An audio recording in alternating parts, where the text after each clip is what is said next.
Morning everyone, so we're on chapter 30 of Sky Song.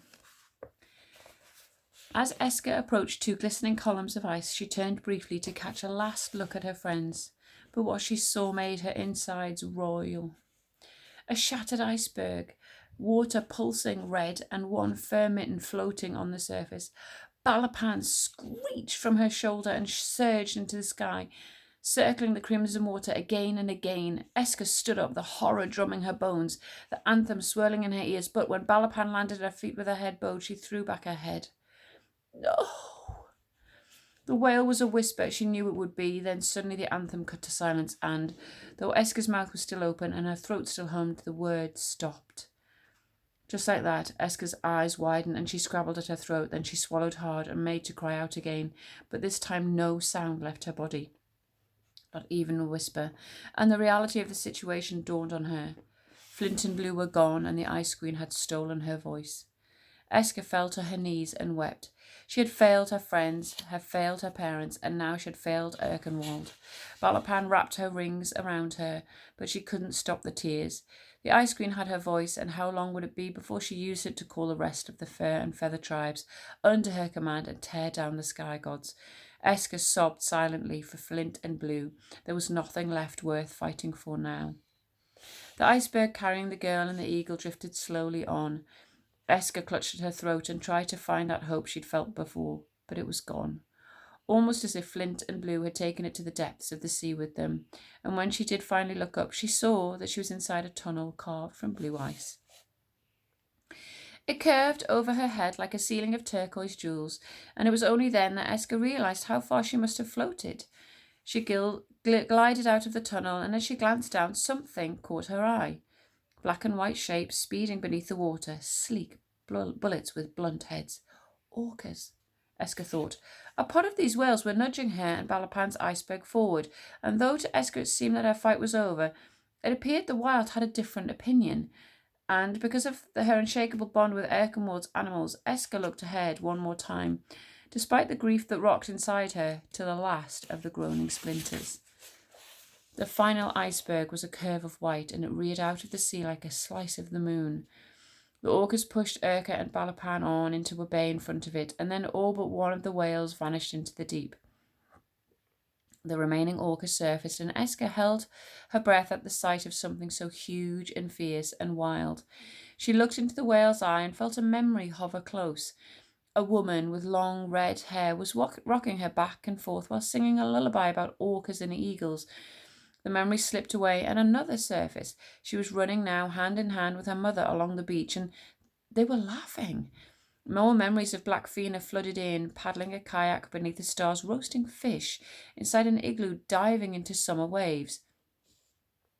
Eska glanced at the orca for several minutes. Then she remembered the other name for this whale, the name her ma had taught her when she was a tiny girl, Blackfin. And suddenly it felt to Eska that while the Frosthorn might be miles away, her mother's spirit was close. The orca sank into the water and Balapan nestled into her side, but Eska could tell that the whale had not gone for good, because the song began then, but not one composed of stolen voices like the Ice Queen's anthem. The song was wild. It was the call of the whales, and the ocean around Eska hummed with it. The whales sang with clicks and cries and long drawn-out notes, and Eska's tears for Flint and Blue and all that she'd lost slipped from her cheeks into the water. And as they fell, something extraordinary happened. Another whale spiraled up from the depths, one with a speckled back, a white belly, and a long, twisted tusk. A narwhal, the rarest of the whales, and if Eska's memories of her ma's words were true, it was known throughout Erkenwald as the unicorn of the sea. Its tusk broke the surface first, sparkling in the morning sun, and Eska blinked. The narwhal dipped its head as if it had expected to see Eska all along. Then it laid its tusk down on the iceberg in front of the girl. Balapan ruffled her feathers in anticipation, and hardly daring to breathe, Eska looked at the tusk. It was as long as her arm and wider at the end, fixed to the narwhal's head. She leant a fraction closer and saw a symbol carved into the ivory about the tip. It can't be, Eska thought. But was it? A carving of the sky god's constellation, just like the birthmark on her neck. But why would a narwhal bear the mark of the sky song? Esker wondered. Balapan took a step forward and dipped her head, and Esker, not wanting to seem impolite, dipped hers too. Then the narwhal shook its body and pulled back from the iceberg, sinking into the sea. Its tusk, however, remained on the ice, and Esker realized then that the North Star had given something very precious to the rarest whale in the kingdom. The tusk was the long-forgotten frosthorn. Esker's eyes grew large as she picked it up. She had found the frosthorn, but it had come too late for her poor friends, Flint and Blue. The lump in her throat grew. Perhaps now that she had the horn, though, there was still time to stop the Ice Queen from using her voice, and as the augurs pushed Esker and Balapan's iceberg back through the groaning splinters, Esker knew that her fight wasn't over yet, because here, in her hands, was hope. The augurs pushed the iceberg on, but when they came to the blue ice tunnel again, they left as soundlessly as they had arrived, and Esker's head filled with images of what she had last seen there, Flint urging her to go on to the last of the groaning splinters, Blue's terrified face as the walrus thrashed close, the sea swaying red. Fresh tears bloomed, and for a moment Esker felt so numb and empty she couldn't move. Then Balapan leant close to her, and she took a deep breath, laid the frosthorn by her feet, and paddled back between the remaining icebergs into the open water. The midday sun was dazzling, but through its glare she could just make out the igloo back on the snowy beach. She didn't have a plan yet, but she hadn't heard her voice echo out over the kingdom, so maybe, just maybe, there was still time for an idea to work itself out. But blowing the frosthorn from the stars, she wasn't an inventor like Flint, so how was she going to climb up into the sky? A tear trailed down her cheek as she thought of Flint and Blue, and then her heart quickened. Back on the beach, through the haze of sunlight, something was moving. She squinted. Not possible. A voice inside her whispered, and then, please, let it be possible. She dug her bow into the water again and again, pushing through the stream of sunlight, until she burst through, and there on the beach were two people. A girl dressed in furs playing with a fox pup on the rocks near the end of the bay, and a boy with a mop of tangled brown hair disappearing inside the igloo. They were alive. Somehow Blue and Flint had survived the walrus attack and were waiting for her to return with the frosthorn.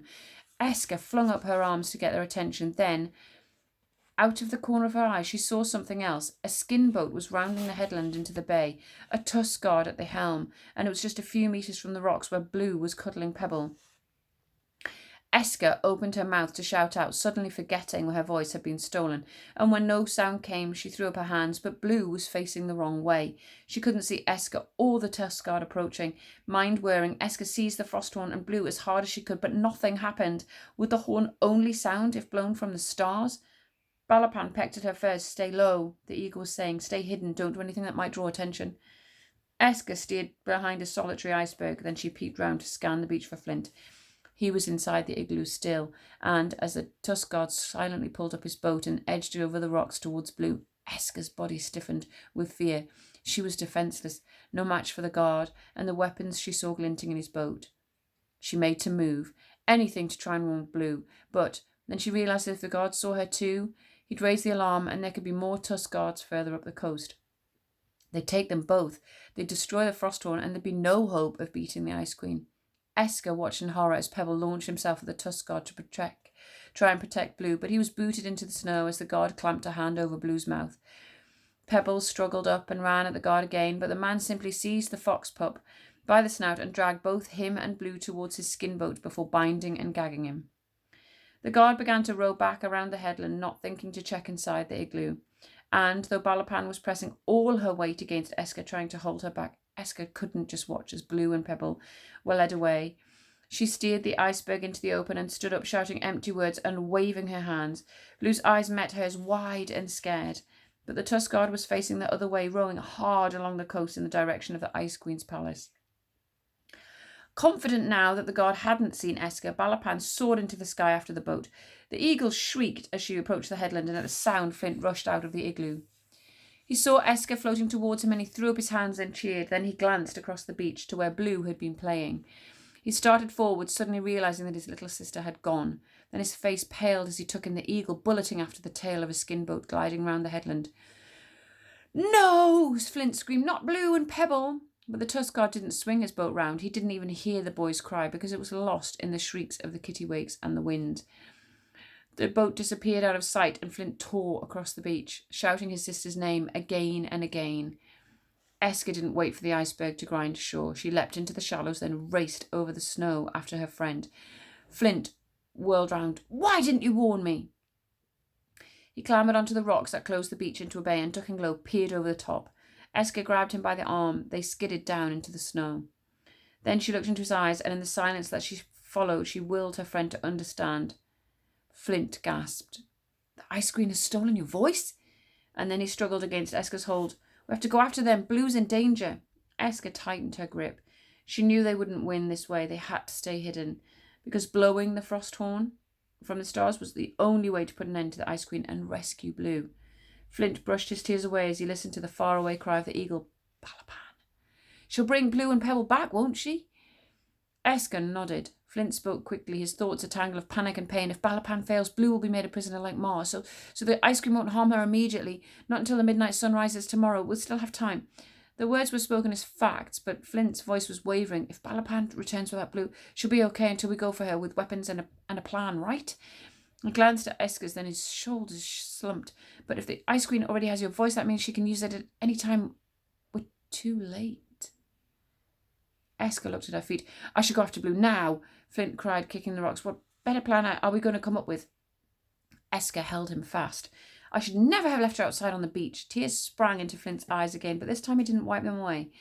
I should have been guarding her and fighting for her like Tomkin would have done, not hiding in that igloo inventing. He spat the last words out with a disgust, then sat down on a rock, his head in his hands. Esker did nothing for a few minutes. It was hard to work out what to do when there were no words left. Then she sat down too, and although she wasn't sure whether warriors turned inventors really approved of hugs, she hugged Flint anyway. They sat beneath the cliffs, but the eagle didn't return, and after a while Esker noticed the arm of Flint's fur parka was stained with blood. She tugged at it and frowned. Walrus blood, not my own. He sighed. I used my anything knife to kill it after it knocked us off the iceberg. He turned the weapon over in his hand, and Esker noticed the turquoise river gem in the hilt was gone. We would have drowned if I hadn't remembered at the very last moment with what that stone contained. He paused.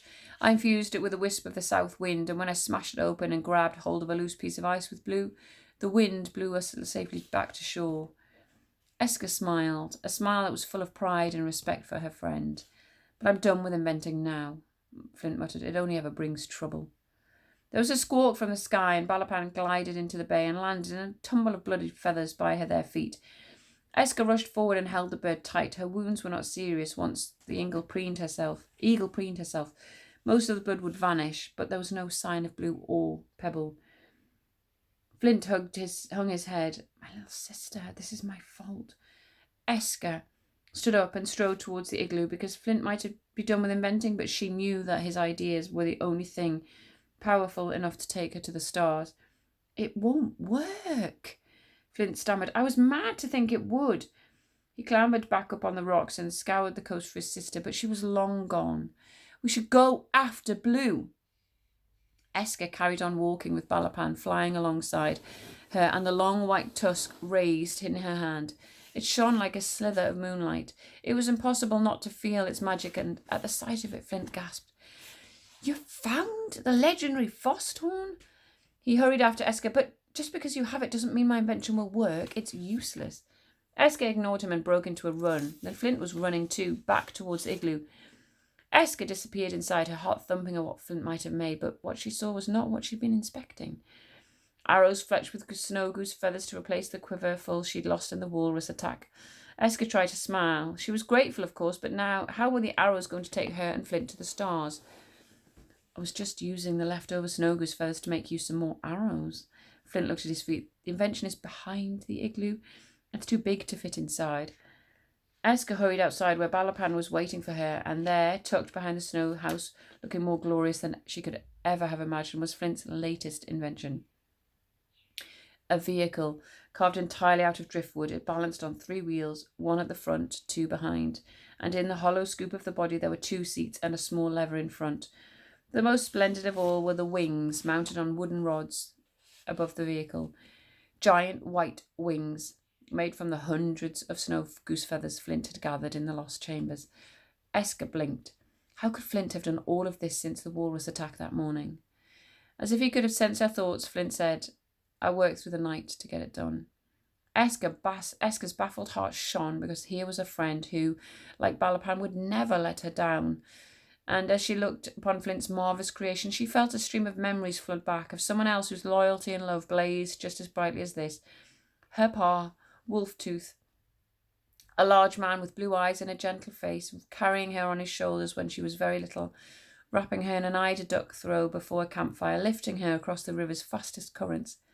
Esker let the memories eddy around her, then Flint reached into his pocket and drew out a handful of little green gems. Solidified glowworm light, he said quietly, bottled at midnight during our stay in the lost chambers. Jay helped me when you and Blue were sleeping. Should shine bright when the moon night closes in. He glanced at the engine. A wooden cylinder stoppered by a stone contains the loudest wolf growl ever heard in Deep Roots, and a bolt of lightning from the bottle we used on the Grey Man. But even so, there's no guarantee it'll keep us going to the stars. Esker spun round and hugged Flint tighter than ever, and Balapan ruffled her wings in delight. Flint blushed. I call it Woodbird, but I don't know it'll fly. Esker grinned. Flint had lost his sister and his beloved fox pup. She had lost her voice. But here lay a way to reach the stars. And we're going to leave it there, and we will see tomorrow whether she gets there. Goodbye.